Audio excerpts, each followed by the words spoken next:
All roads lead to Manchester, where the Rugby League World Cup 2021 is ready to take centre stage. This city will host the men's, women's and wheelchair World Cup finals this November. Ahead of the tournament, we bring you a unique series of in-depth conversations with some very special guests. Some have never set foot on a rugby pitch, others are superstars of the game. All have rugby league embedded in their soul. This is Impact. Welcome to the official Rugby League World Cup podcast. For this episode, I've come to Birmingham, which is still basking in the success of the Commonwealth Games. And this week, I've got myself a co-host. Hello, hi Charles. Pleasure to be here to join you on the podcast this week. It's a pleasure, Jodie. We've got a belter of a guest this week, and not only is she a top broadcaster, she's also the president of the RFL. What are you looking forward to hearing from her about? So much. I think she's such an influential woman when it comes to sport in general, and particularly women's sport. So really interested to hear her thoughts on how we utilise this World Cup to grow the women's game, the wheelchair game, and also the direction of the sport going forward. Yeah, and given the success of the Lionesses this summer, Commonwealth Games, how's women's sport and women's rugby league in particular going to look in the future, I guess, and you're invested in that as well. Yeah, absolutely. We're riding a wave at the minute, aren't we? It feels like we're really at the cusp of that. So hopefully we can utilise that, and I'm really interested to hear her thoughts on how we do it. Well, let's do so. Our guest this week on the podcast is the president of the RFL, Clare Balding. Welcome to the podcast. Thank you for having us amidst your busy sporting summer. How's it been so far? Well, it's been just a riot of action. I'm loving it. So I do the tennis, so I was Eastbourne and then Wimbledon, and then we're rolling pretty quickly into Commonwealth Games while keeping an eye, obviously, on the women's football. And last night was the final of the Euros at Wembley, and Jodie and I have been talking about it before we sat down here. Oh my word! I woke up this morning and I had to turn the telly on just to check that was all real. That really happened. Yeah, 100%. And I think, we both said, didn't we, how important it is around everybody's just galvanised around the women, and it's cut through more than what I probably ever even imagined it would. As someone who's played sports since I was little and played football, for me it's just a game changer, isn't it? And how incredible to see the women just being authentic after that win as well, just seeing their real emotion and personality come out. I think that was fantastic. I think always the scenes, whenever you see a women's team do well, and that could be England netball having won the gold medal 4 years ago at Commonwealth Games, beating Australia, Great Britain hockey when they won the gold medal in Rio, this team at Wembley, I'm hoping your team very soon, Jodie. Those scenes of celebration, I think they really make a difference. The England cricket team as well, when they won the World Cup. I think for girls and boys, and really importantly, their parents, because the parents are the ones that are going to get the kids to the sport. They're the ones that are going to commit the time. When they see that bond of friendship and that real joy and pride in a game that we know, you play sport, you take risks, it can go wrong. You do risk failure all the time. You have to cope with loss, you have to cope with disappointment. But the upside is so pure and it's so magical. And also what I loved about the whole tournament, and particularly that Wembley crowd, is it's a different crowd. It changes everything. It's not a crowd that are tanked up wanting a fight. It's a crowd that really want to enjoy a sporting event for what it is. They want to, and they had fantastic entertainment, and it was just a real show. And I hope the conversations that we have in rugby league now will be about, luckily we do have a sport that I think for the most part has a very pure audience. It's multi-generational, it's very mixed in terms of gender, I think in terms of background as well. It's very community-based.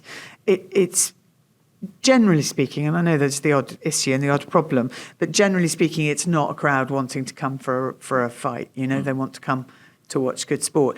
Building on that, creating more of an entertainment factor, I think could be a real thing for us to think about. And certainly through the World Cup, that's going to happen. No, absolutely. There's so many great things that the Rugby League World Cup at the end of the year are going to be able to take from the Euros, from the Commonwealth Games that we've seen in Birmingham as well. From your perspective as still the president of the RFL, your term has been extended. How have you enjoyed that? And what have your duties been for maybe people who don't realise what you have to do? Well, no, I mean, it's an honorary role, Charles. I'll say that first of all. So, we're not talking about a full-time role where I'm expected to do lots of things. The meetings, actually, what's happened through COVID is a lot of the meetings have been online. And that, to be honest, that helps me because that means I can do that without having to travel.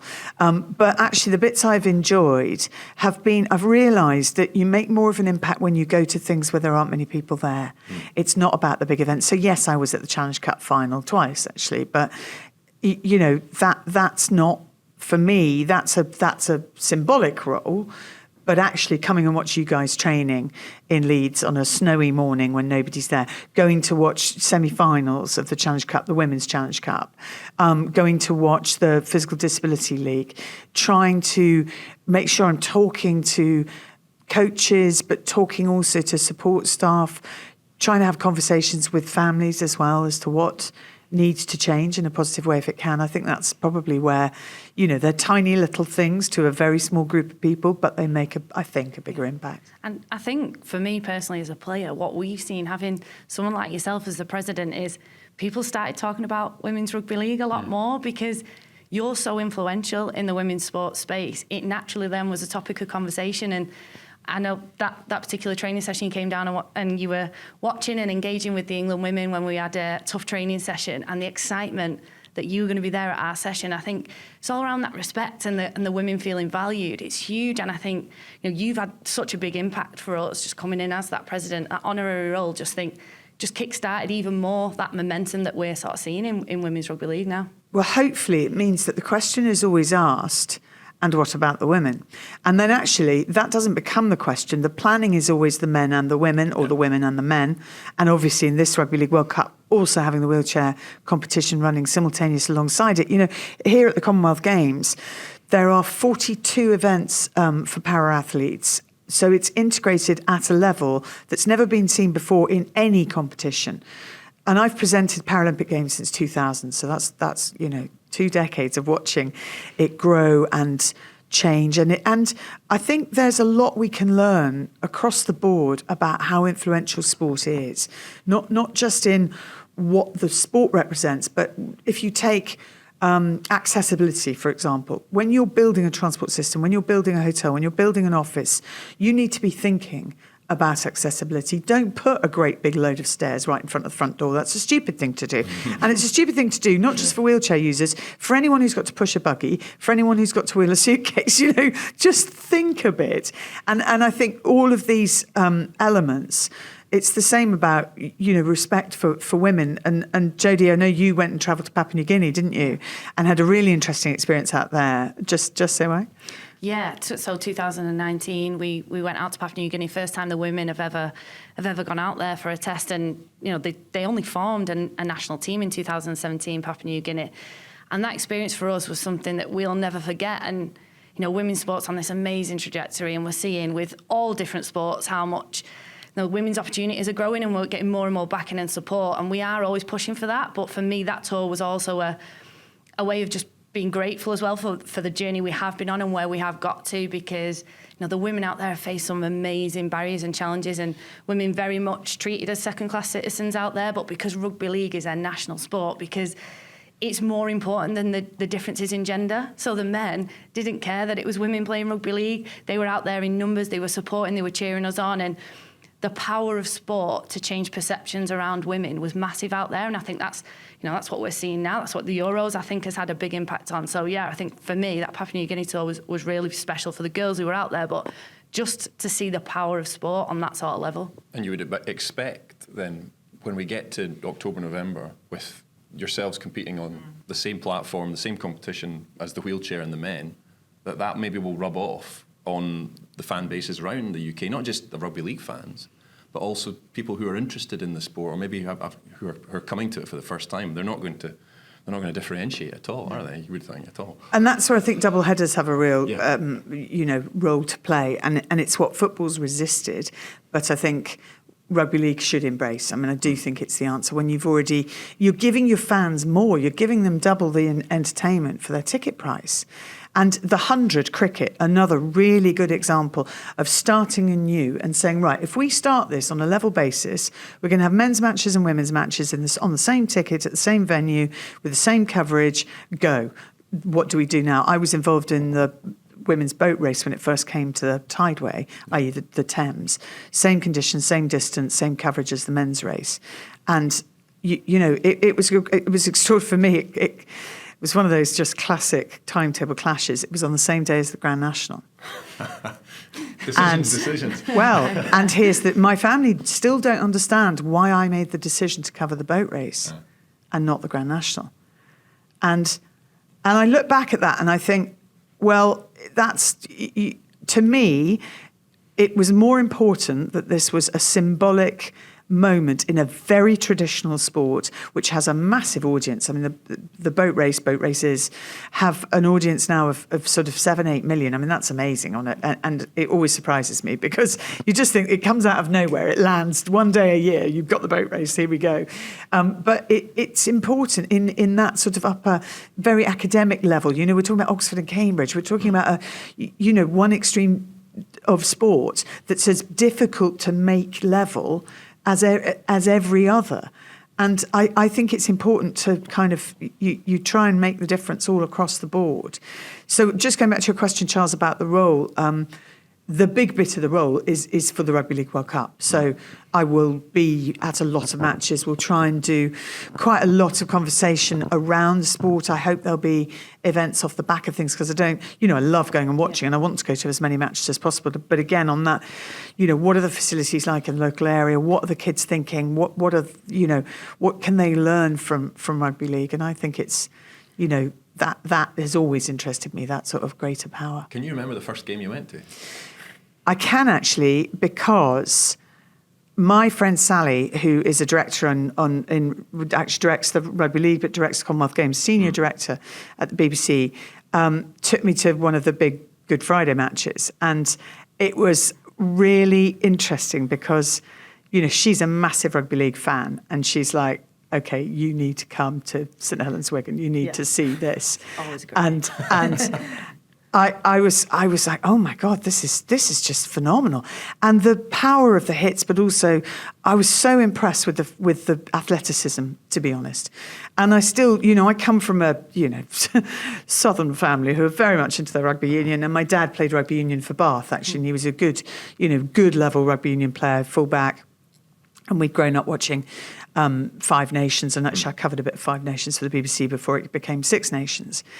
But my grandmother grew up in Lancashire, at Knowsley actually, and she was really into rugby league. So she would every year say to me, right, we're going to watch proper sport, we're watching the Challenge Cup final.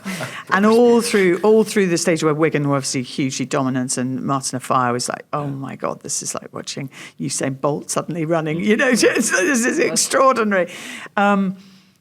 And I then got the job covering a bit of rugby league because of various, other people had timetable clashes. So I think the Masters was going on, Steve Ryder was doing that, something else was happening, and whoever else might have been in line for it was doing that. I can't remember why, but because of Sally being my mate and Malcolm Kemp, who was the director at the time, had worked with me on racing, he said, well, Claire can do it.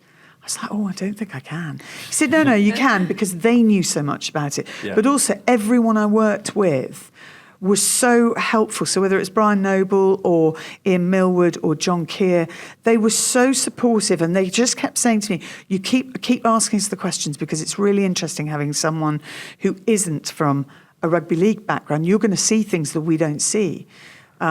So, yeah, it was fun. And then I started doing, Challenge Cup finals. And if Steve was presenting, I would be pitch side doing stuff with, whoever was available. And all the sports you've covered, I guess that would have been, in some ways, it maybe would have been a real eye-opener for you as a broadcaster to be pitch side at a Challenge Cup final, as opposed to maybe something that you were embedded in, which was horse racing when you were growing up.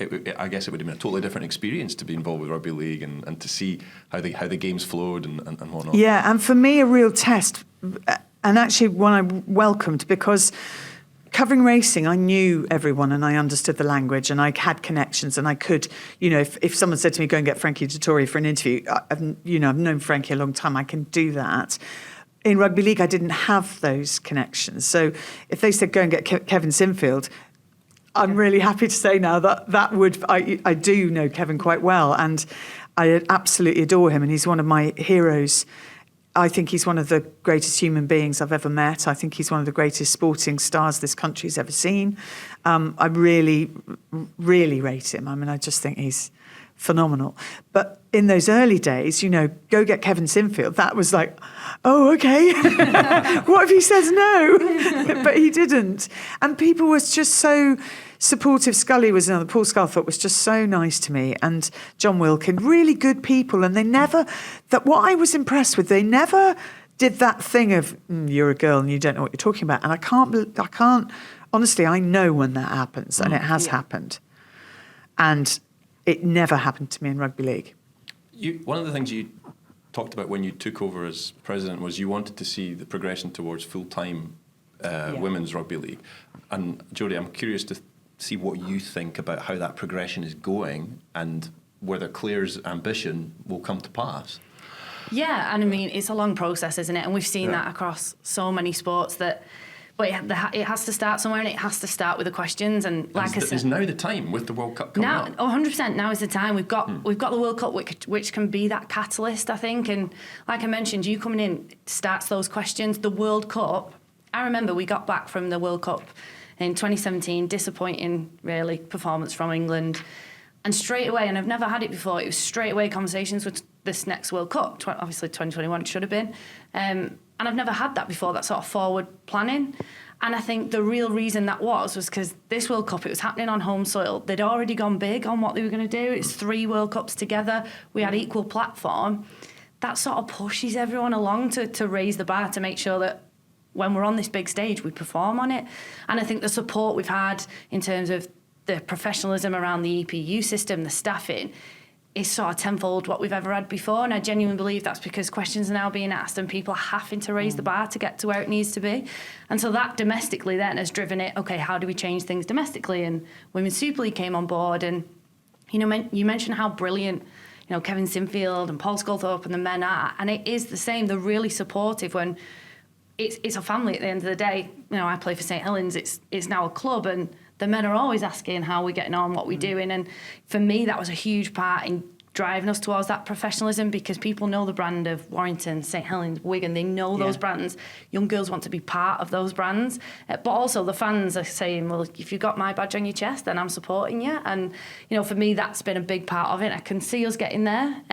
There's still a while to go, but this World Cup will be a massive start in that, and in not too many years' time. And I think the Euros that we spoke about will help us on that way. Is the broadcast deal will now be saying, okay, well, what does the women's game look like, and what money is going to be on the table for that. And I think at that point we'll probably see the professionalism of the game across the women's side of things as well, which would be brilliant. And professionalism is about more than just pay. Pay matters, because it gives you the chance to not have to be chasing money elsewhere, but it also gives you security if you're injured, as we know players have to deal with that a lot.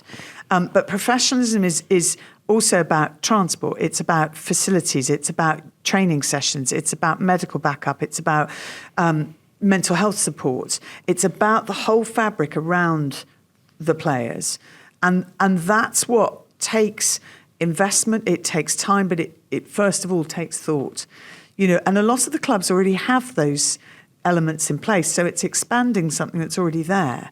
And that, I think, will make rugby league much quicker to allow the women and definitely not just allow, that sounds like here, have this gift, you can go fully professional, but to make that something you want as well, because I think with some players it might be something they resist, because actually they've balanced their lives so well for so long, they quite like the stimulus of doing something else. If you're only playing rugby league, what else? And that's where I think the conversation needs to come back to say, okay, do we provide for any age group actually, but let's provide other skills. Let's train in other ways. So you're doing business courses. You know that the clubs are just thinking much more holistically about how do we create really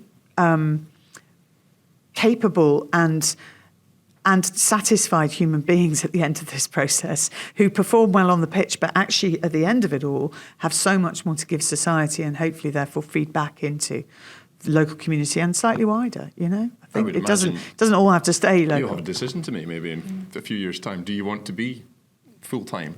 And that would be a great decision to make, wouldn't it? Yeah, it is. And I think just having those conversations, just the options being on the table is important. And you're absolutely right, Claire, in what you say. It's not necessarily just about professionalism in the sense of paying players, because that in itself brings challenges, especially if, you know, like myself, more senior players who have a career and possibly the thought of going full-time professional means that actually you're taking pay cuts and that's not going to be there forever. You know, rugby league, you've mentioned how physical it is. It's not a long career. It's, you know, you're mid-30s and you've probably got a bit of a bashed up body alongside that when you're retiring. So you have to think long term, and that's where we have to do what's right for the women, not just tick a box and say, right, okay, we've made them professional, we've paid them.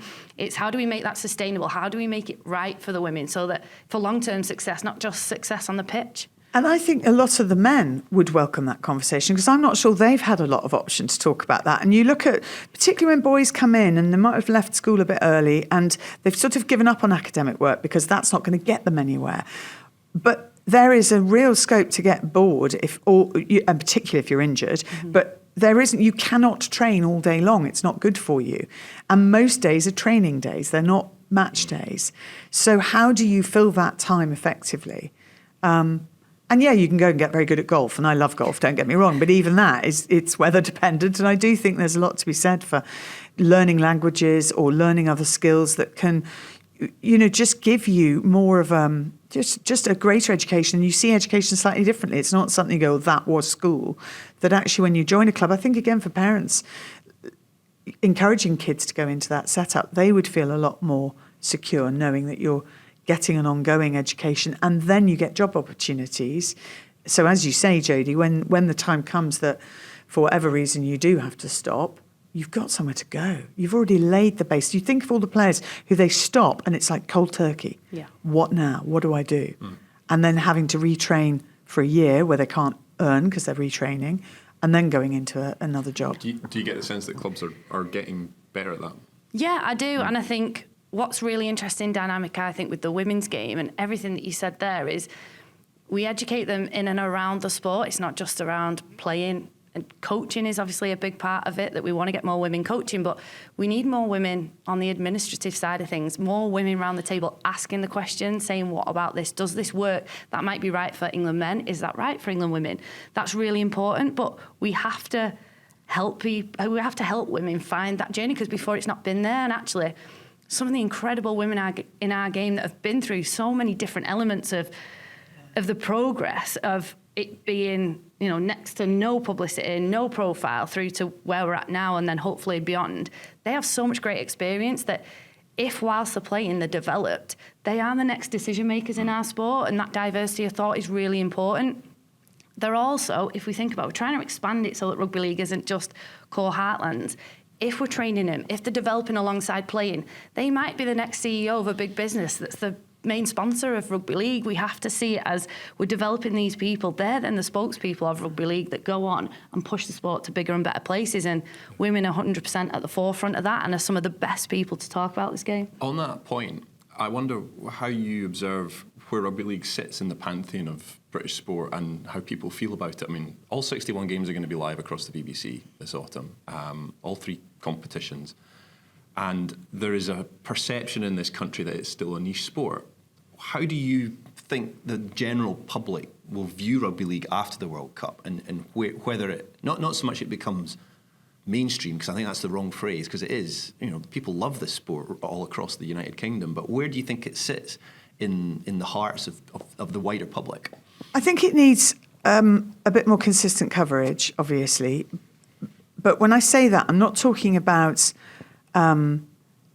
television and radio so much. I'm being very old-fashioned and talking about print press, but the print press is not the influence that it was. So, we've talked about this in terms of what we can do with social media.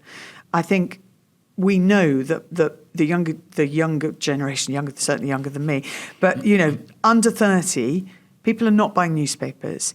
They'll watch live events. So that's where, obviously, the Rugby League World Cup will have its biggest impact, because the live event, it only happens, that one time. You've got to be watching live and together, and they're watching groups, and they'll come to matches. And I hope that will increase interest in the players. But then it's down to the sport itself, I feel. And this is where you can't just sit on the sidelines and go, oh, they don't cover us. Nobody's ever interested. Oh, they just marginalise us. They're interested for a minute and they'll do the negative stories, and then they won't, look, we make front page because something awful's happened. This happens all the time in horse racing, by the way. So I hear these conversations all the time. My argument is, let's tell the stories ourselves. So we've done some stuff on on Zoom and online, and then creating little, and even this podcast is a really good example. You have the conversations, you put it out there, we generate the material, which then the interest comes back. That creates a growing sense, I think, of excitement, but also of in-depth interest. You want big conversations about the women's. Let's talk about women's football briefly again, because that's what changed. Everyone's saying, well, why have they swapped hemp and meat? What you look at, my God, isn't it lucky that we've got a goalkeeper, Mary Earps, who's left-footed, because the save that she made in the semi-finals, could she have made that save if she wasn't left-footed? Everyone's having conversations that are really detailed. Is Lucy Bronze leaving too much gap? This did not happen before. They couldn't even name two players. They'd named Kaylee Smith. That was a really good England side, by the way, the last one that made the final. But people knew Kelly. Karen Carney, they know because, and probably know better now because she's a really good pundit, but they wouldn't be able to name that team. This team, they'll be able to name all of them. And I hope, Jodie, the same will be true of your team, that people will be able to name them and therefore want to know more about them. So actually the stories that you can tell, which are so detailed because they're so interesting, because your lives are complicated, those I think need to be promoted from within. So you do it. And that does, it is more hard work, but when you look at the women footballers, I think you see a really good model there, because that's what they've done all the way along. And then other people go, oh, that's a really good story, let's make a Netflix documentary. And then suddenly you've got money coming in that way. So I think it's about us all making effort in small, again, going back to what I said right at the beginning, it's the small things you do that reach people in a very direct way that I think can create a bigger impact.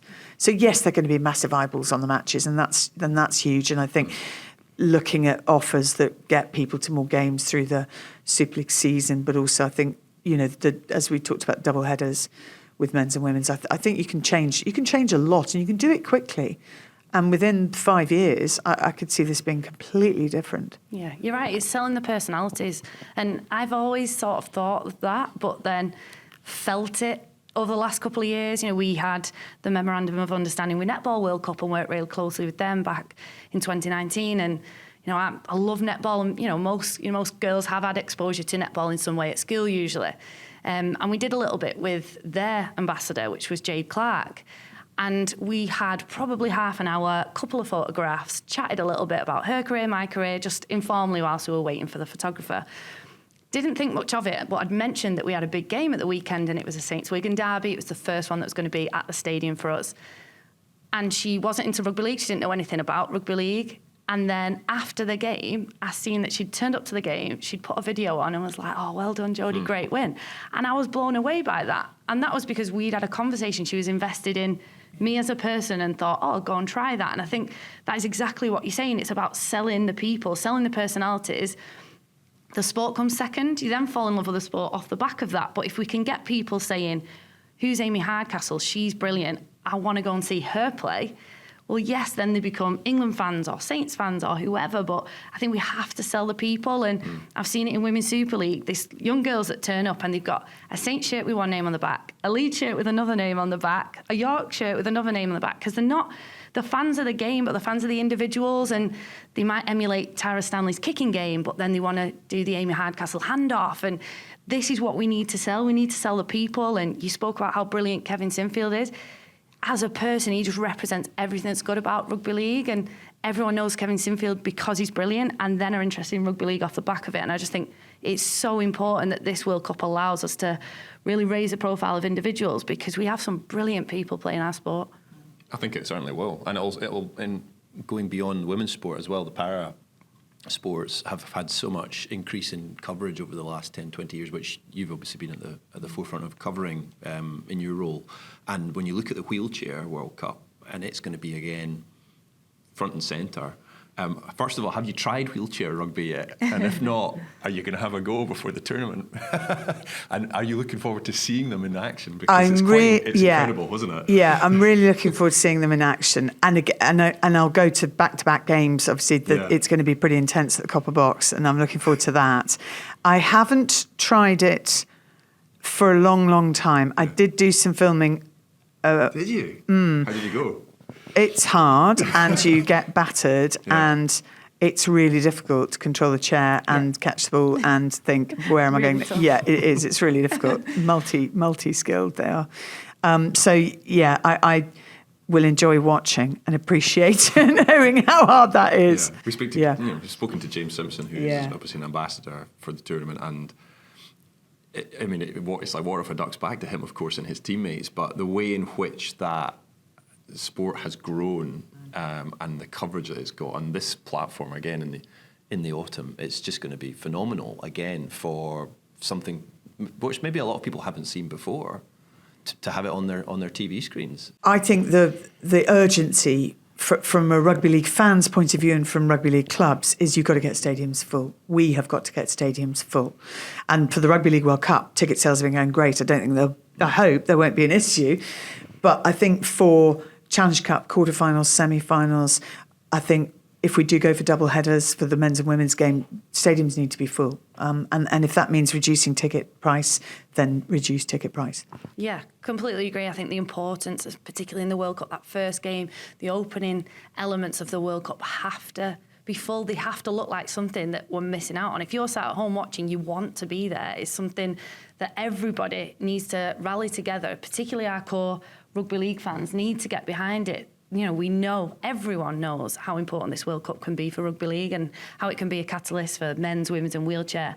And we just have to make sure everybody's there in the stadium. Everybody who utilises and talks how brilliant and accessible the players are, they need to make sure that they're getting behind them at this World Cup. They're there singing the national anthem with them, because it really is an opportunity that we can't miss at this World Cup, and I think we will. And not just for the England games, actually. The quality of when Australia meet New Zealand, or whatever however it pans out, that is going to be phenomenal.